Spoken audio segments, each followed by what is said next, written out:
Well, recently we spoke with the Senior Special Assistant to the President on Niger Delta Affairs, Senator Ita Enang, on the issues pertaining the APC. And let's dissect this matter right now, Jide. What are your thoughts on the responses he gave so far with regards to the internal wranglings of the party and as well the recent developments involving May Malabuni? Yes, I think he spoke very well. I'm not surprised. He's a very knowledgeable person in law, and he clearly has a very good understanding of the judgments of the Supreme Court, and is someone who wants his party to tread on the path of caution. But in every group you will have hawks. The hawks will keep pushing and pushing the leader until the leader falls. The Yorubas will say, "Ma jolo monwenye." They will tell you to keep dancing until you dance and fall into a ditch. So the hawks are the ones who are saying, "No, we have to remain. We have to remain." Where in the Supreme Court, the majority judgment, the judgment that favors you, you are told that if they had decided to invoke the words of the Constitution, that it will have grave consequences on May Malabuni. It's written there by Justice Agim. It's in his judgment that if they were to invoke the letters of the Constitution, that it will have grave consequences, but that he was not joined in the suit.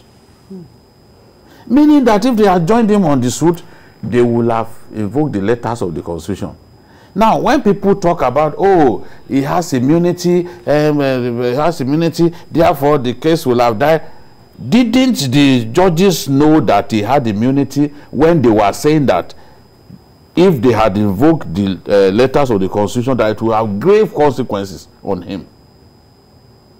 So those of us in our homes now, we now understand law better than Supreme Court judges who chose to say that the only reason he spared is because he was not joined. That if they had joined, if they had invoked the letter of the Constitution, it would have been unfair because he was not joined and he didn't get a chance to defend himself.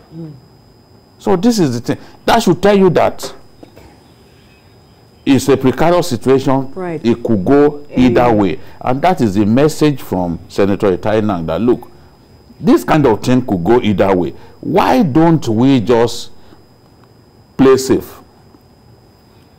Caretaker committee or convention committee is not known to the constitution of the APC. I've been saying it from the day that they set up that committee that, look, this is a non-constitutional move. We said it. If we go get that tape of journalists Hangout on that day, we said it that it was a wrong move. Now you can see a lawyer who has been practicing since 1985 saying, look, these people are not permitted to take decisions in the place of people validly elected at the convention of the party. So which means for more than 1 year, people's time had been wasted because whatever action that they took or that they've taken will be challenged. The legality of such actions will be challenged. So a PDP now, whether Ita Enang says all that he knows or all that he does not know, there are lawyers in the PDP as well. There are lawyers in the rival parties, and they are already going to court. So saying that he does not want to give them weapon, they already have weapon. They have what they can use. So it's now for the last two legal advisors, national legal advisors of the APC have come out to say, look, we have to dissolve this committee. The last two legal advisors, that's Banere and Ogala, Babatunde Ogala. These are good lawyers. These are good lawyers. So we can't, it just makes sense for the people who are right there on top of their Olympian heights to come down and take an action that will suggest that they are being sensible, they don't want to take unnecessary risk. He said something that, look, we may see ourselves mighty, but the Supreme Court is almighty. That's the final say. And he also recalled that in Bayelsa that they were warned, but they decided to field that candidate without a certificate.